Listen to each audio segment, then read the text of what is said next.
noite a todos e a todas. Mais uma noite, né? Mais uma live da Cefet Minas. Hoje vamos falar de um tema bem interessante, um tema que precisa mesmo de alguns esclarecimentos ainda, né? Mesmo depois de tanto estudo, nós ainda precisamos, né, estar falando sobre esse tema, né? E aproveitando o mês de abril, né, um mês de conscientização, né, do espectro autista.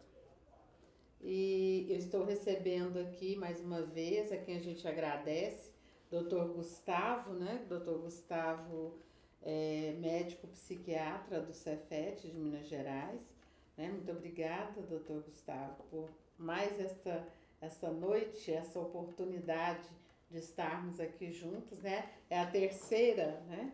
A nossa terceira live junto, né?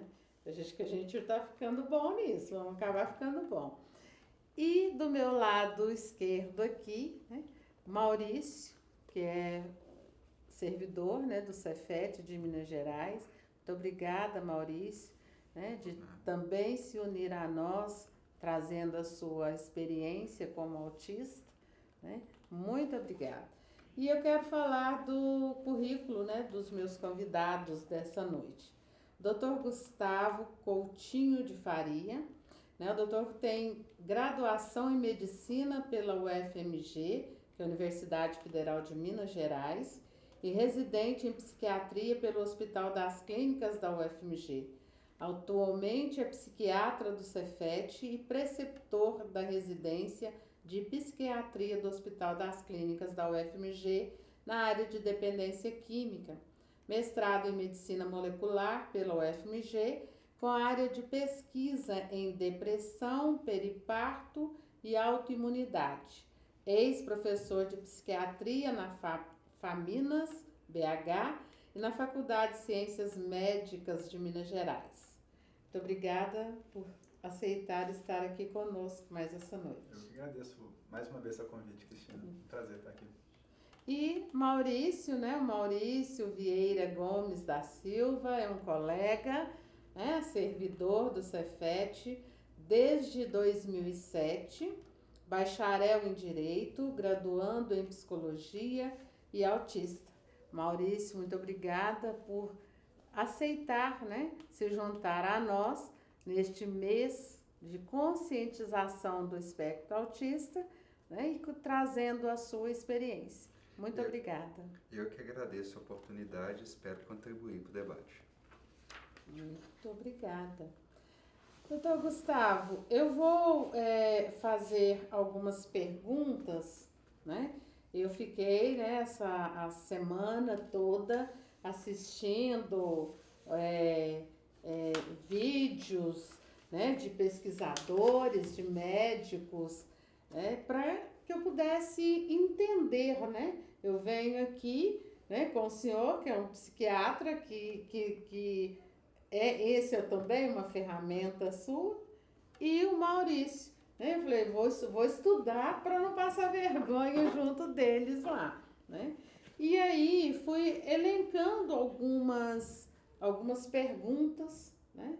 E eu vou fazer um bloquinho, né, de 3 mais 3, depois eu vou passar para o Maurício e nós vamos finalizar depois com perguntas, né, que o senhor vai nos responder, né? O Maurício também pode responder do ponto de vista dele, né, do olhar de onde ele está, né? E nós vamos nessa dinâmica, pode ser? Claro. Então vamos lá.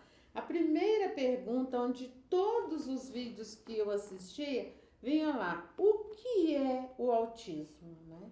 E o que é o espectro autista, né?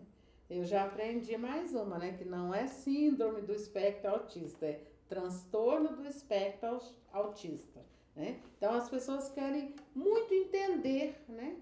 Eu, por exemplo, leiga, que eu não tive essa convivência nem dentro de escola, nem na família, eu quero entender melhor o que é isso. E quero saber também se o autismo ele é genético. Qual é a causa desse transtorno, né? E o autismo, eu achei tão interessante, o autismo não é doença. Será que é por isso não tem cura? Né? Então, né, mas aí eu fiquei pensando também, Maurício, nem toda doença tem cura. Né? Então eu falei, o doutor Gustavo é que tem que me esclarecer aí. Pode ser assim, doutor? Sim. Então fique à vontade. Vou até começar pela última então, Cristina, sobre a questão de ser uma doença. Os nomes que a gente usa hoje para descrever os transtornos mentais, até já comecei pela palavra transtorno mental, não doenças mentais, porque dentro da psiquiatria, né, da observação desses quadros comportamentais, nem sempre a gente consegue entender o percurso como a gente conhece de uma doença, como, por exemplo, uma pneumonia, né, que a gente sabe que tem uma bactéria que vai levar a alteração do pulmão, etc. Em relação ao comportamento, a gente começa lá do final, que é assim, observar o comportamento das pessoas e tentar identificar as características que estão levando a problemas de adaptação, problemas de funcionalidade. Então, como a gente a gente começa de trás para frente, né, em relação a esses diagnósticos psiquiátricos, a gente não chama de doenças. A gente sabe que existem alterações cerebrais, né, nos quadros psiquiátricos, mas até esse conhecimento ele foi sendo desenvolvido aos poucos. Então, quando a gente fala, por exemplo, de transtorno do espectro autista, a gente não está falando de uma doença bem delimitada, a gente está falando de padrões de comportamento que, no momento, a gente classifica dessa forma, que é a melhor forma que a gente tem de entender e de buscar algum tipo de tratamento.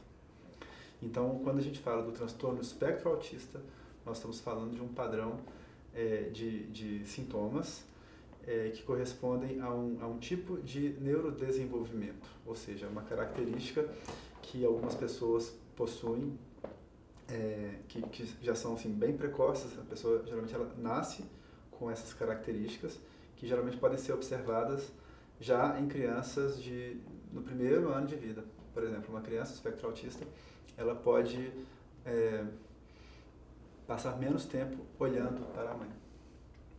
Isso é uma característica, né, que vai sendo observada ao longo de toda a infância, como outras, por exemplo, a dificuldade de compartilhar interesses.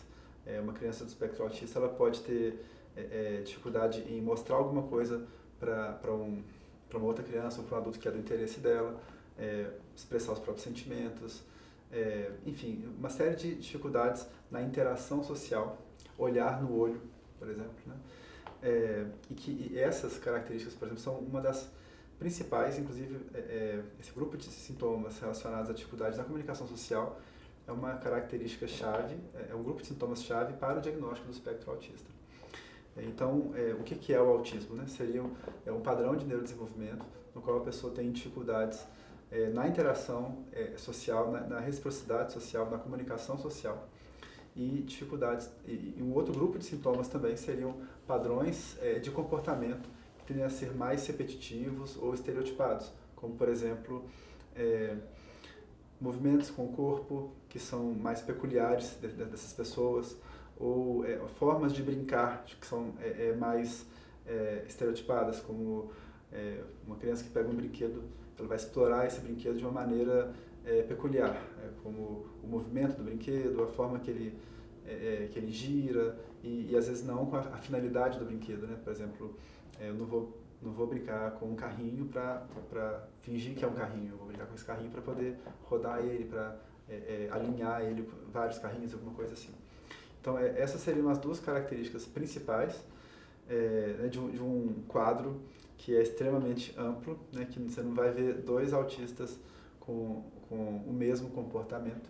Então, por exemplo, dentro desses dois grupos, eu posso ter um autista que tende a ter uma dificuldade nessa questão social, que é mais a reclusão, a tendência a não ter interesse na comunicação, não ter tanto interesse no outro, prefere viver lá no mundo particular dele. Enquanto tem um outro autista que já não evita a interação social, ele busca, ele gosta, ele tá sempre se expondo dessa forma, mas a forma que ele vai fazer essa interação social pode ser diferente. Por exemplo, ele vai ter dificuldade em compreender sinais não verbais da comunicação, a expressão do outro, o interesse do outro. Aí vai ter, às vezes, uma interação que, às vezes, é pouco apropriada para o contexto. Então, muito variável, né? Mas são esses dois principais grupos de sintomas que a gente chama de sintomas que vão definir o autismo, né? E essa questão de espectro autista, assim, é porque nós temos esse quadro já descrito inicialmente, lá nos anos 40, né, por dois médicos diferentes, o Dr. Leo Kanner, que chamou o quadro de autismo infantil, e um outro médico, o Dr. Asperger, que identificou também sintomas em crianças até muito parecidas, né, com a do Leo Kanner, mas que essa síndrome ela foi reconhecida depois, décadas depois, né, o trabalho de Kanner só foi lido muito mais recentemente, e que essas crianças que ele observava, elas tinham uma tendência a ter assim, um nível de funcionamento às vezes mais alto e menos problemas relacionados à linguagem. Então, nas classificações anteriores, o espectro, esses dois quadros, o autismo e o transtorno de Asperger, eles eram classificados como coisas diferentes. Mas hoje em dia a gente considera que são o mesmo quadro, que talvez a gente está falando de pessoas que têm um pouco mais ou menos dificuldade na experiência de vida, que podem precisar de mais ou menos suporte, mas que as características vão ser praticamente as mesmas. Então, hoje a gente tende a falar de espectro autista, né? A gente evita de falar síndrome de Asperger ou apenas um autismo assim, de uma forma isolada, né? Como se fosse um quadro diferente ou mais grave, assim, né? Assim, não, é o mesmo quadro. Então, aqui isso acabou respondendo também algumas perguntas aqui e um grande interesse é saber como é feito esse diagnóstico, né? Nós temos os autistas que são adultos, mas eles começaram lá na infância, né? Então, como é feito esse diagnóstico, né? E por que está aumentando tanto, né? Isso também foi um questionamento que eu assisti, né? Eles comentando isso, por que está aumentando tanto a questão do autista em si. Bom, o diagnóstico do espectro autista é feito, a gente usa um sistema diagnóstico que é ou o sistema do DSM, que é uma classificação americana de transtornos mentais, ou a classificação da OMS, que é a CID. Então, de acordo com esses critérios, o diagnóstico do autismo ele é baseado na avaliação do comportamento.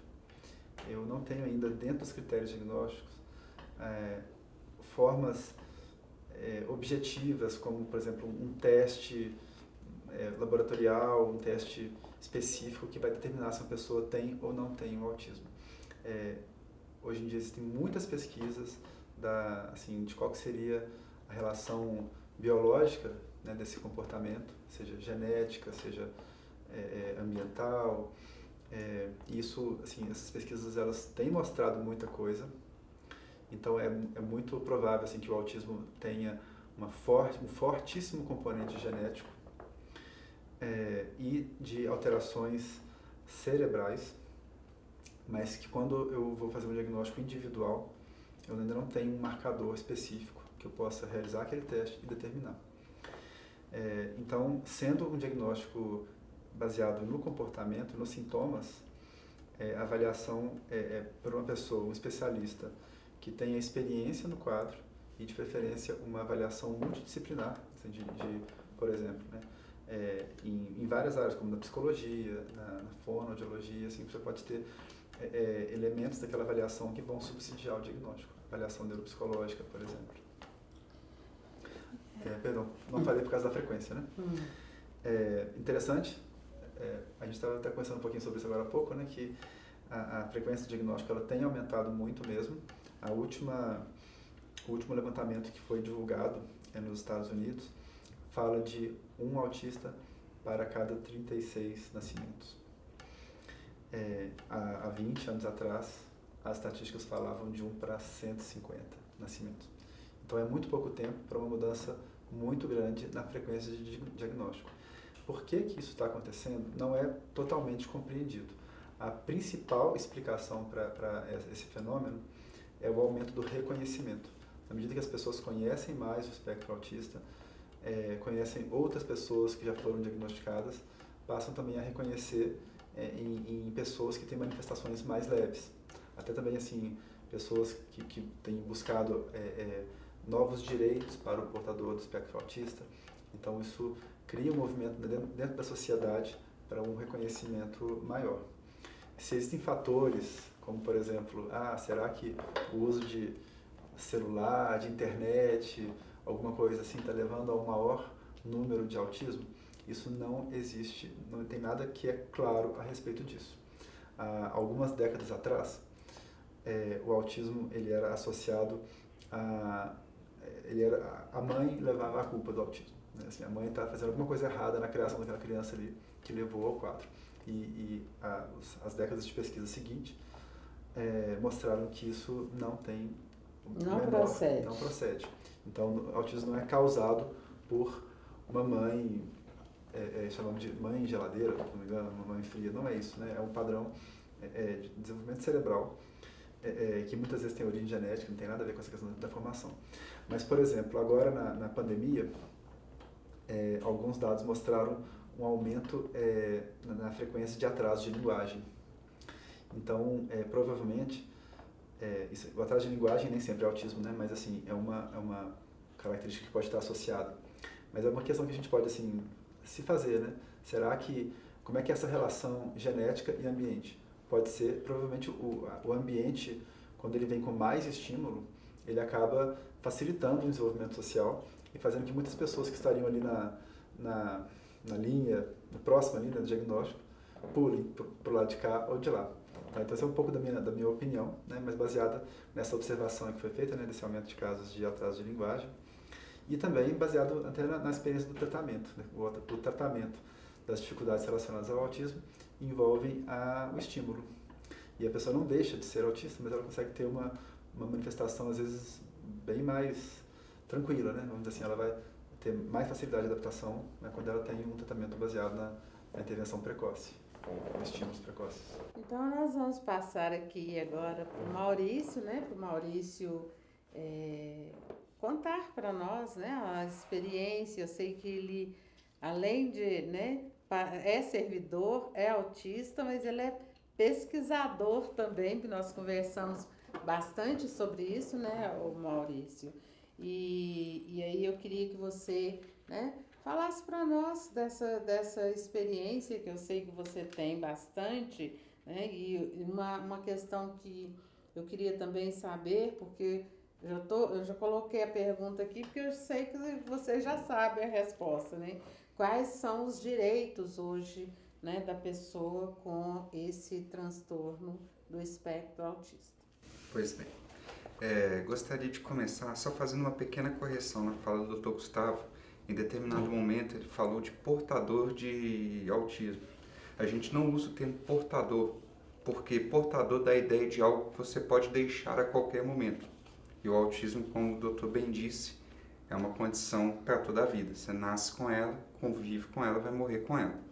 Então, dentro da comunidade autista, a gente não usa o termo portador por conta disso. Só essa pequena parte.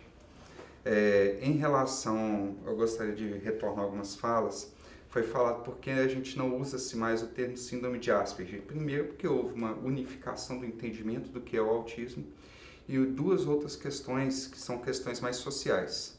A primeira questão é que durante o final da década de 90, início dos anos 2000, houve uma supervalorização do que era a síndrome de Asperger. Inclusive, a mídia batia muito na questão da síndrome do gênio. E isso trazia dois problemas. Síndrome do quê? Do gênio. E isso trazia dois problemas. Primeiro, invisibilizava a dificuldade daquelas pessoas que tinham Asperger e, ao mesmo tempo, diminuía aquelas pessoas que tinham autismo de grau 2 e 3 de suporte. É como se o autismo de grau 1 de suporte ou síndrome de Asperger fosse uma bênção e o autismo de graus mais elevados de suporte fosse uma maldição. E segundo, porque Hans Asperger, que foi um dos pesquisadores, ele foi um colaboracionista do regime nazista. Então, por essas duas questões, a gente hoje evita o uso do termo síndrome de Asperger. Dentro da comunidade autista, a gente nem usa mais.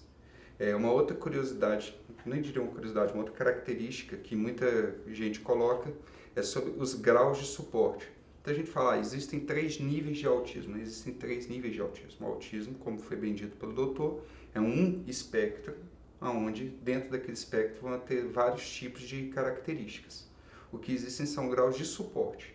A gente vai ter autistas com nível grau 1 de suporte, que necessitam de pouco suporte, poucas adaptações. A gente vai ter autistas grau 2 de suporte, que necessitam de um pouco mais de adaptações, e os autistas de grau 3 de suporte, que são os que precisam de mais adaptações. E isso, inclusive, pode ser mudado.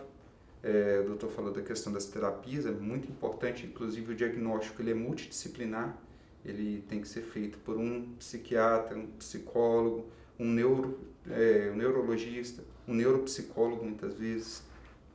Então ele, por se tratar de um transtorno muito complexo da área de desenvolvimento, ele precisa de uma atuação multidisciplinar. E aí nesse sentido que hoje em dia também vem se aumentando essas questões de diagnóstico, até pela melhora na qualidade primeiro, no entendimento do que é o transtorno de espectro autista, e segundo, na qualidade das ferramentas diagnósticas, para além das questões que o doutor já colocou aqui previamente.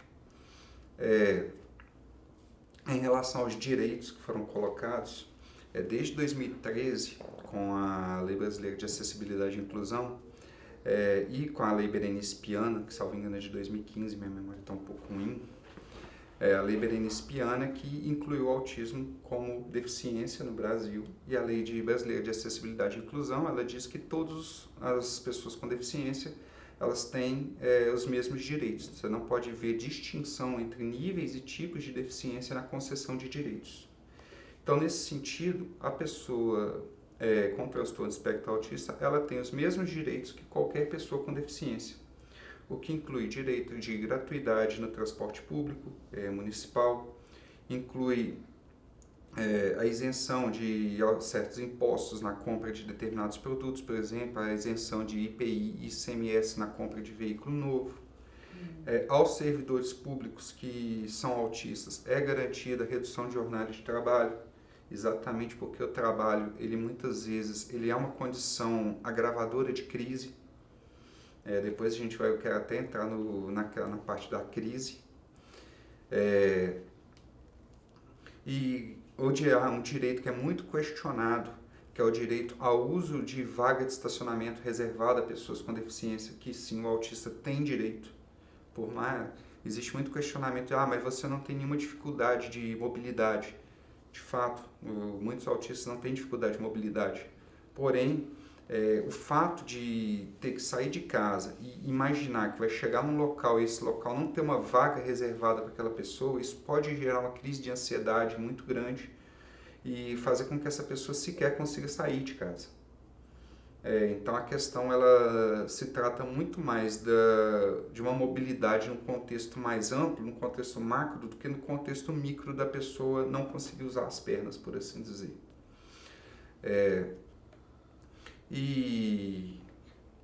Especificamente no caso do autista, aqueles autistas grau 2 e 3 de suporte, eles têm direito a um desconto na compra de passagem aérea para o acompanhante. Aqueles autistas que necessitam de acompanhamento, eu digo isso porque, por exemplo, eu para andar de avião tenho grau 2 de suporte, eu não consigo viajar de avião sozinho, eu necessito de acompanhante. O meu acompanhante tem direito ao desconto de até 80% no valor da passagem, de no mínimo 80% no valor da passagem. Entendi. Esses são alguns que eu consegui lembrar agora, existem outros também.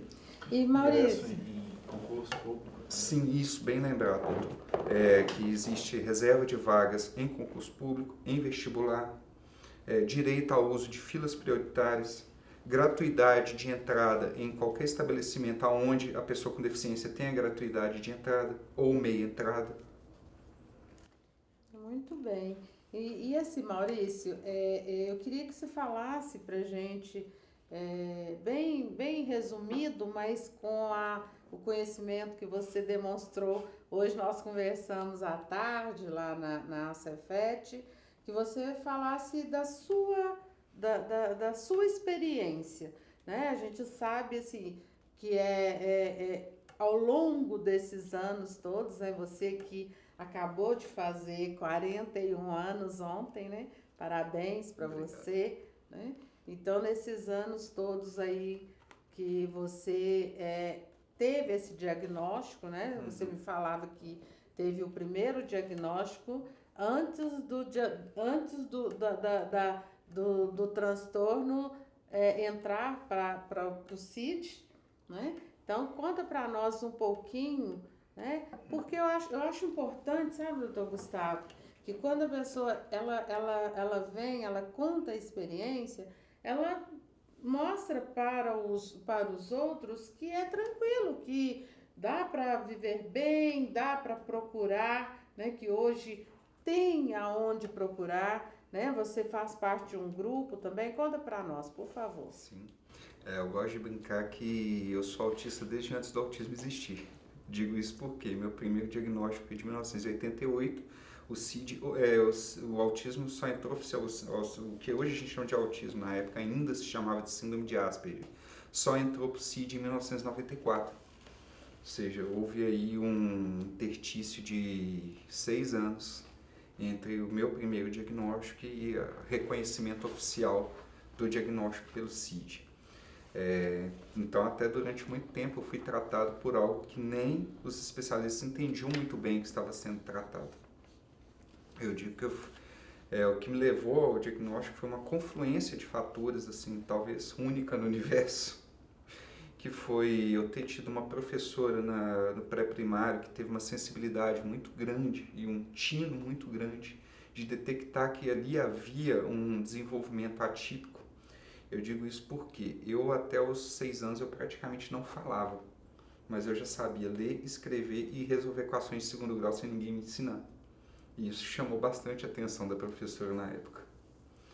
E aí me encaminhou para uma clínica na antiga LBA, Legião Brasileira de Assistência, hoje são as APAES, que me acolheram. Eu fui acolhido por um psicólogo lá, doutor Amauri.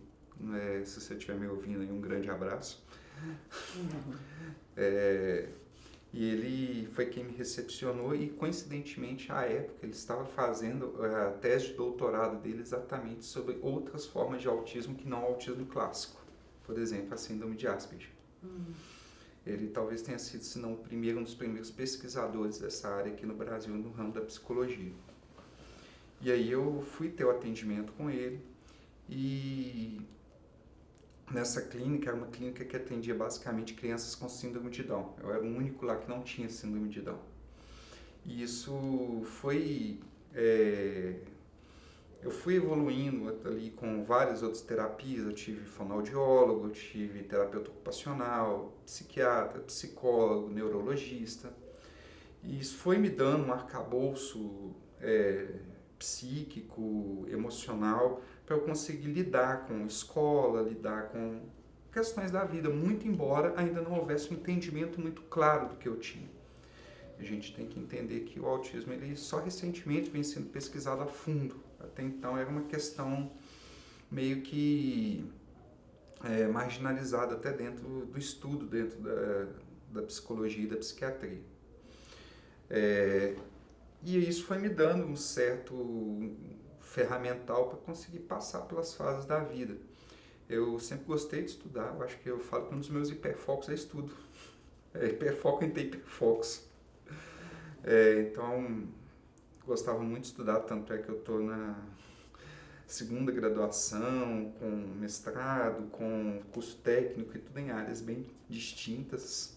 Sou técnico de informática, graduado em Direito, mestrando em Sociologia, segunda graduação em Psicologia, já estou pensando na terceira graduação já, e no doutorado.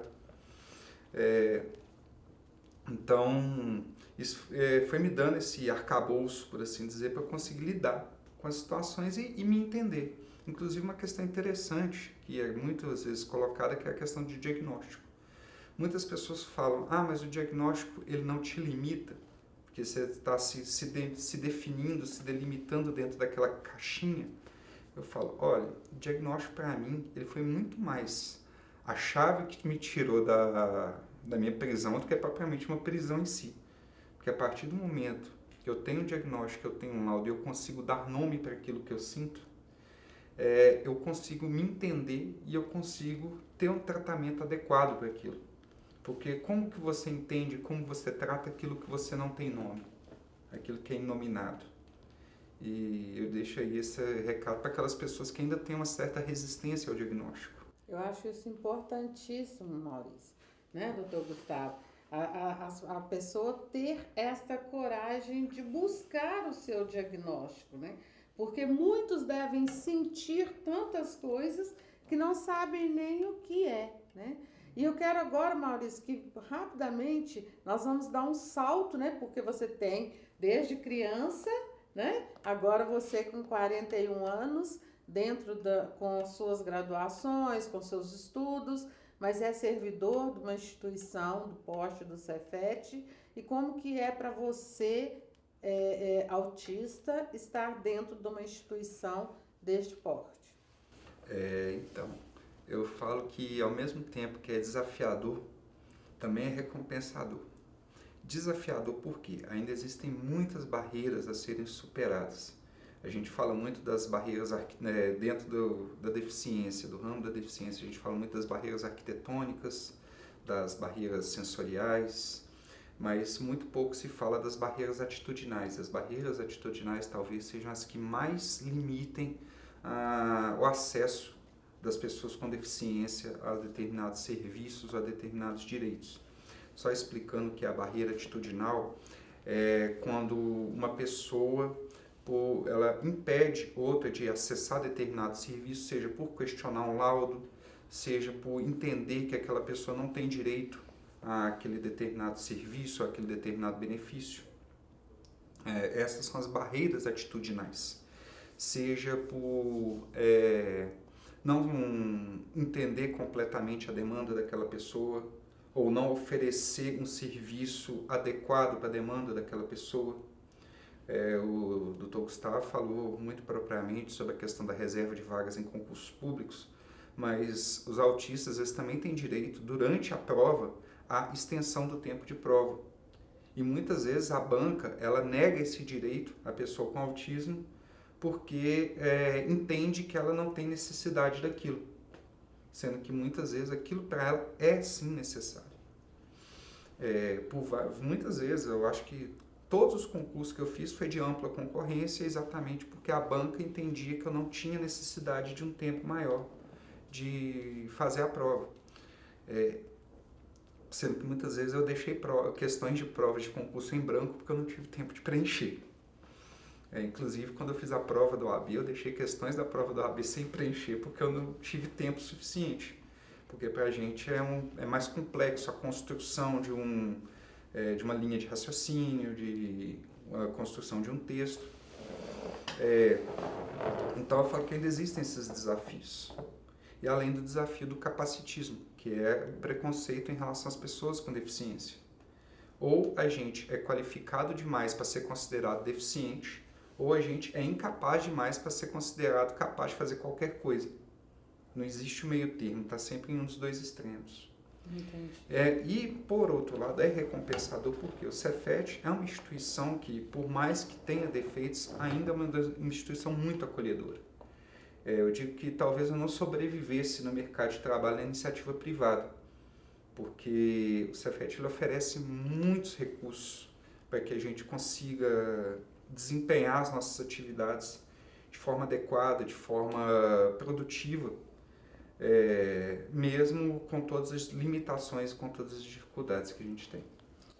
Então, é tão bom, né, quando a gente começa a entender, né, essas questões, se posicionar. Então, eu estou ouvindo aqui o lado, né, da medicina, tá ouvindo aqui a experiência, né? Eu sou uma apaixonada pelo Cefet, eu acho que assim, eu fiquei a minha vida profissional, né? Foi muito pouco tempo em escolas municipais, estaduais, a grande maioria dos anos foi, né, dentro do Cefet. E é isso, é uma conquista. Para mim foi uma grata surpresa de saber, né, que nós temos, né, tantos autistas dentro da escola, e se estão lá é porque a escola, né, dá condição para que eles estejam ali. Isso é muito bom, né? Doutor Gustavo, eu queria fazer mais algumas perguntas para o senhor. É o seguinte, eu acho que essa pergunta ela é muito importante, que é quando os pais devem ligar o sinal de alerta e quando realmente é preciso intervir. Eu acho que isso por exemplo, eu vejo, eu estava vendo lá o menino da birra, né? Então ele estava lá no chão, se esperneando, dando birra, né?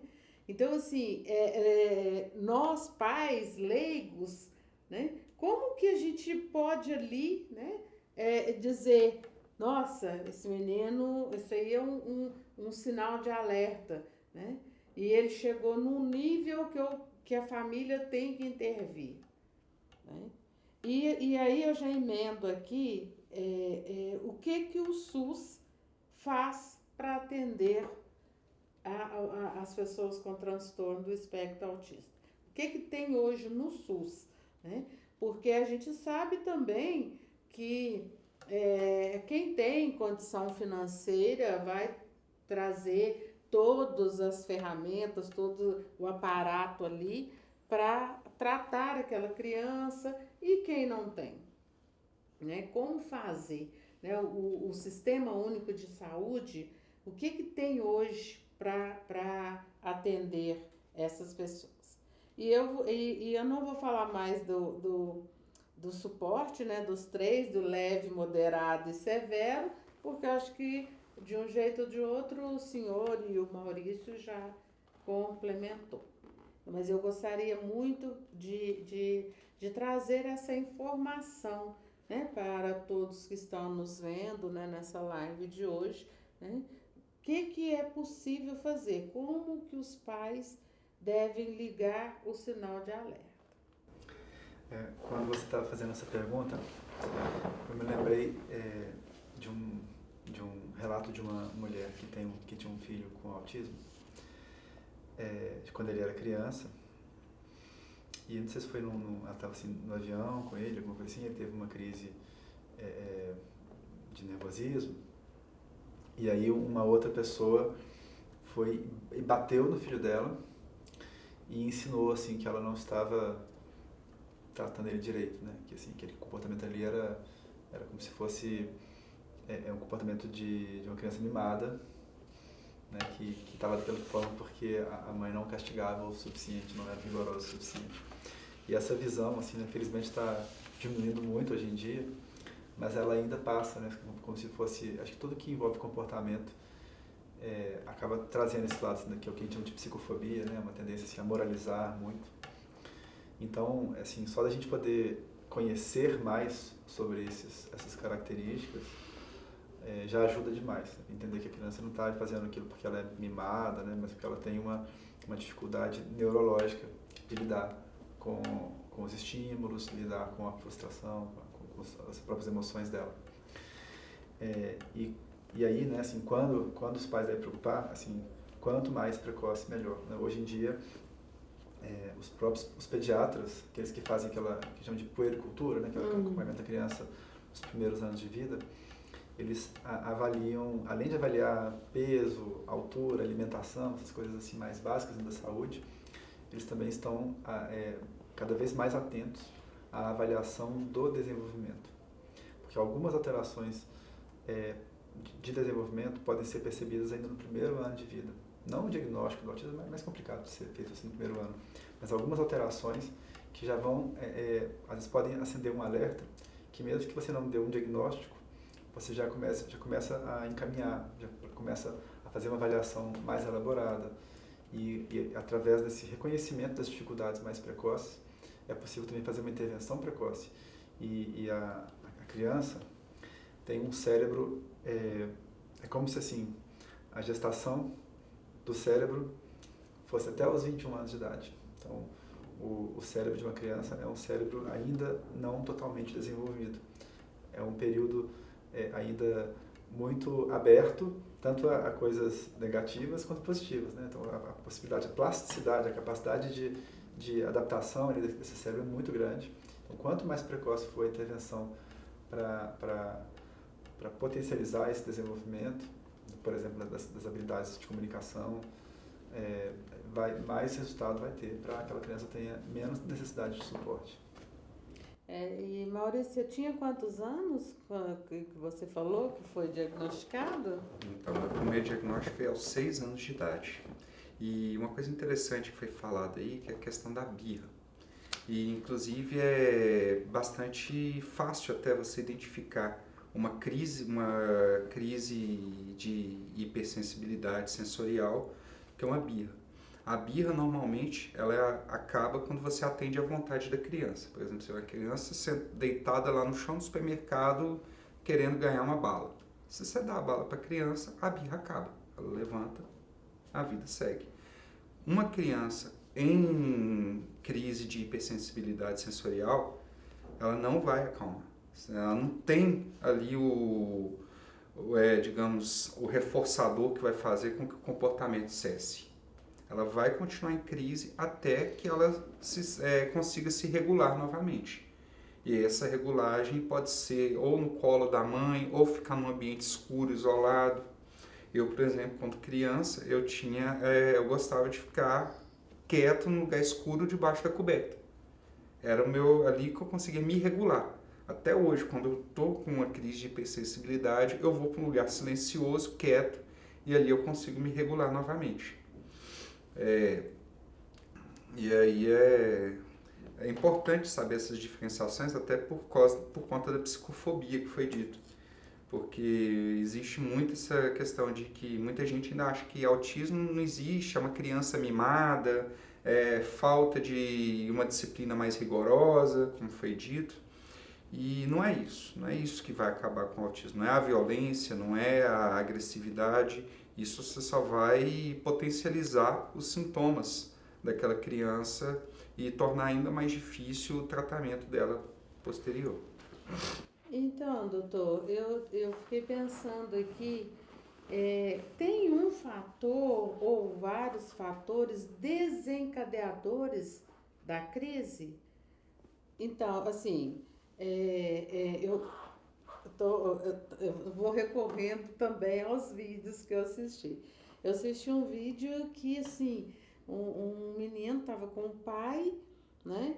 E aí ele estava com o controle do videogame, mas do nada ele queria o controle da televisão, mas assim, foi do nada. E aí ele ficou, né? E o pai falou, não dou, o pai não deu, guardou em cima e ele queria subir, e aí ele foi querendo agredir o pai, e aí eu vi aquilo ali, que foi assim, como se fosse um estalo, sabe? Assim, para passar de um momento que eles estavam tranquilos para um momento de crise, né?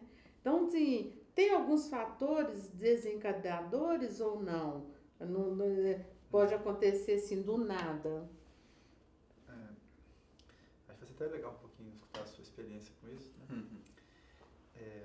Mas é muito comum que a dificuldade de integração sensorial seja um fator importante para gerar uma sobrecarga na pessoa com espectro autista, por exemplo.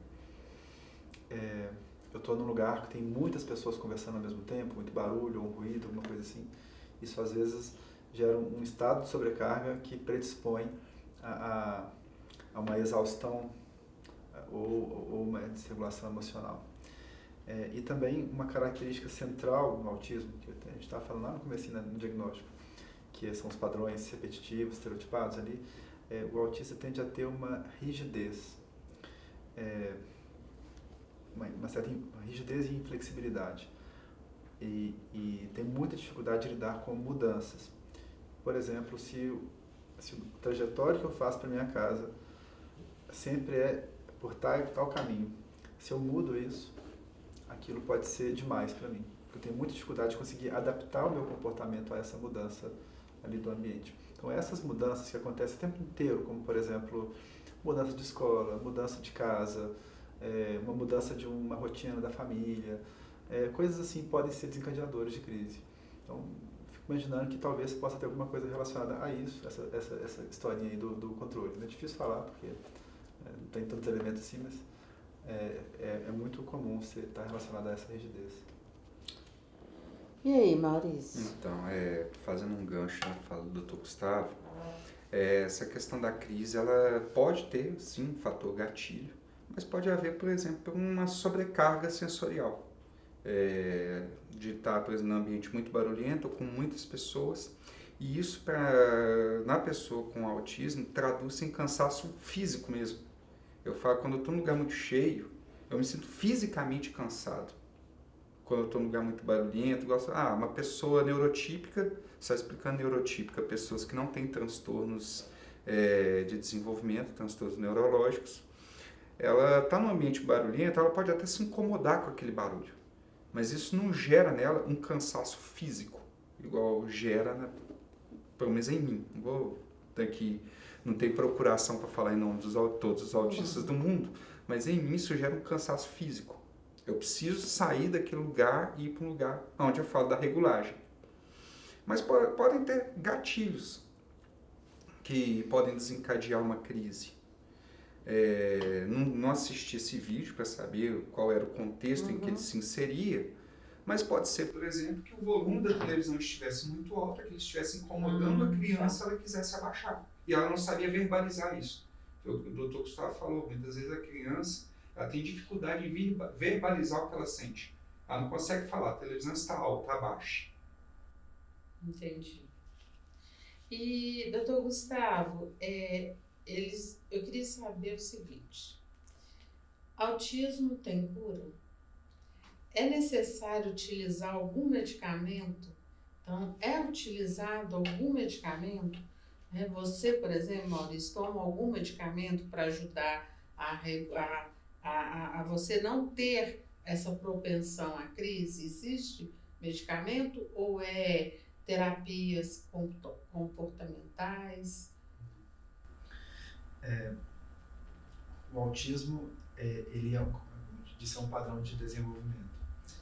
Então, para a medicina dos dias atuais, a gente não modifica o nosso neurodesenvolvimento com o tratamento. Então, nesse sentido, é difícil falar numa cura para o autismo. Mas o autismo está ligado a uma série de sintomas, né, como, por exemplo, a dificuldade da comunicação, ou a irritabilidade, né, essa tendência a ter crises como o Maurício está descrevendo, né, de a pessoa ficar muito nervosa, ter que se retirar, etc.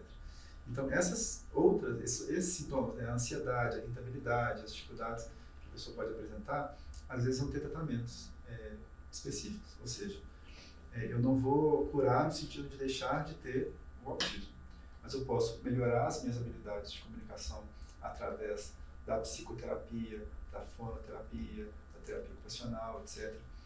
E medicamentoso também? De medicamentos também é possível. Por exemplo, se eu tenho irritabilidade, esse é um sintoma que às vezes a medicação pode ajudar bastante. Eu tenho depressão, muitos autistas acabam tendo depressão muito pela falta de diagnóstico. Por exemplo, não diagnostica o autismo, aí as pessoas têm aquilo que o Maurício falou, né, do diagnóstico ser a chave da prisão. Muitos pacientes falam isso, assim, que eles sentem que o diagnóstico de alguma forma liberta, porque se eu sou autista, então aquilo que às vezes eu fui pensando muito tempo, né, que assim que que é culpa minha, que eu não dou conta, que eu tenho que insistir mais. Aí eu consigo relaxar um pouco mais disso. Não, é uma dificuldade, né? É uma dificuldade que eu tenho, que eu preciso respeitar. Então, a partir disso, né, o diagnóstico ajuda. E você? Em relação à questão terapêutica e se o autismo é ou não uma doença, o Dr. Gustavo já respondeu assim perfeitamente. Em relação a medicamentos, a gente tem medicamentos que melhoram sim a qualidade de vida do autista. Não vai tratar o autismo, vai tratar os sintomas. Eu, por exemplo, eu faço uso de Venvance, que é um medicamento usado para o déficit de atenção. Inclusive, é uma outra curiosidade assim, sobre o autismo, que normalmente o autismo ele não vem sozinho, ele vem acompanhado de alguma outra condição associada. O Dr. Gustavo já falou da depressão, existe a ansiedade, existe, no meu caso, TDAH, transtorno de déficit de atenção e hiperatividade. E aí eu tomo Venvance no sentido de melhorar a questão da atenção. E você falou em questão ao SUS. Infelizmente, no SUS, o tratamento específico do autismo ainda é muito incipiente. Aqui em Belo Horizonte, a gente tem o Sersan, a gente tem os núcleos onde atendem as pessoas com autismo, mas ainda é muito incipiente. Tem o Sersam para atender crianças e adolescentes, Sersam para atender os adultos. Mas a questão de acesso a medicamento ainda é muito difícil. A questão de acesso a psicólogos, a psiquiatras, a fonoaudiólogos, a terapeutas ocupacionais ainda é muito incipiente. Nesse sentido, alguns municípios da região metropolitana de Belo Horizonte estão mais avançados até do que Belo Horizonte. E você falou aí do Sersan, e lá na minha cidade, eu sou de Divinópolis, né? E o Sersan é muito estigmatizado, né? Ele, assim, não é visto como um local, né? Um local para acolher essas pessoas, eu estou falando pela população, não dentro do Sersan em si, né? E eu acho que era um ponto fundamental, eles deviam mostrar mais o que é o Sersan, né? Porque lá na minha cidade, lá no interior, eu estou a 2 horas daqui, mas nós estamos no interior, é sempre falado isso. Ai, nossa, vai tratar no Sersan? É doido, né? Então, estigmatizou isso, né? Olha, a gente está caminhando para o final, né? Eu vou pedir ao Maurício, né, que ele já deixe aí a mensagem final, depois eu passo para o doutor Gustavo, né? E para mim foi assim, aprendizado, né? Eu tenho aprendido muito nessas lives. Então, Maurício, já de pronto te agradecer, né, por ter, né, se disponibilizado seu tempo, né, seu conhecimento, né, e se colocar mesmo diante das câmaras para a gente levar, né, o nosso intuito aqui é levar o conhecimento, e mais do que o conhecimento, porque é um tempo muito curto, né?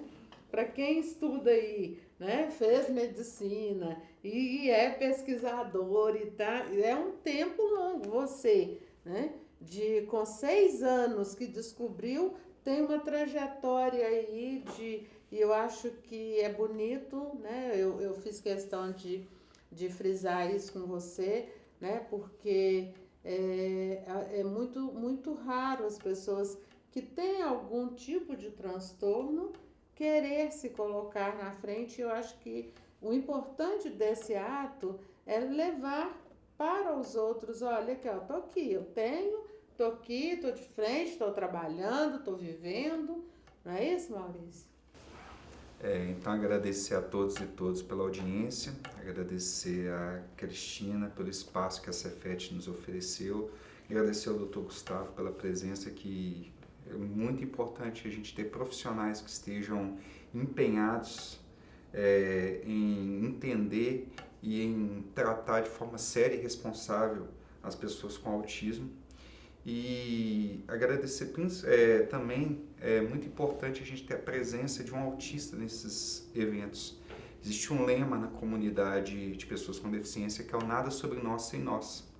E muitas vezes a gente vê em outros espaços que se chamam para se falar sobre autismo especialistas, psicólogos, psiquiatras, não desmerecendo o conhecimento dessas pessoas, mas não tem ali as pessoas que são, digamos, alvo desses profissionais. E eu acho isso muito importante. Eu, enquanto graduando em psicologia, eu acho que eu posso falar dos dois campos aí, tanto do campo da vivência quanto do campo da pesquisa, por assim dizer.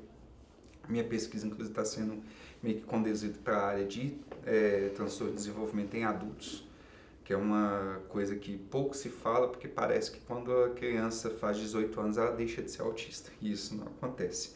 As dificuldades continuam ocorrendo e isso é importante a gente trazer. No mais, falar que estou aqui à disposição. Isso que a Cristina falou do se expor, eu falo que desde que eu comecei a militar dentro do autismo, eu me propus a ser a voz daqueles que não tinham voz ou que não queriam ser as vozes. Então, assim, por mais eu disse que eu não tenho procuração de todos os autistas do mundo para falar, mas dentro da minha experiência eu procuro trazer aquilo que eu vivi e aquilo que eu estudei para ajudar o máximo de pessoas possíveis. É isso, muito obrigado. E aí, doutor Gustavo, as suas considerações finais para nós? Bom, eu acho muito importante a gente estar aqui para falar mais sobre autismo, até porque, assim, está acontecendo uma mudança sobre esse tema. Está saindo de autismo como um transtorno, agora com uma legislação que fala de autismo como uma deficiência, traz muitas implicações, como, por exemplo, deficiência já começa a trazer a ideia de inclusão. Transtorno fala mais de tratamento. E são duas coisas que são concomitantemente importantes para o autismo. Tem que ter tratamento para melhorar ali a qualidade de vida, como a gente estava falando agora há pouco, mas também tem que ter um lugar de suporte para essa pessoa. Quando a gente fala assim de uma política de vaga em concurso, etc., é um exemplo. Mas não é só dessa forma. Hoje em dia, por exemplo, recentemente eu escutei de uma empresa, se não me engano chama Especialista, que é uma empresa que trabalha inclusão de autistas no mercado de trabalho. Então, assim, a gente vê autismo como um transtorno, como dificuldades, como deficiências. Mas essa empresa explora um outro lado. Assim, será que essas pessoas vão ter facilidades? Bom, essa questão da inclusão, ou seja, tem esse movimento de colocar autistas no mercado de trabalho, não porque eles assim são coitados, que precisam de uma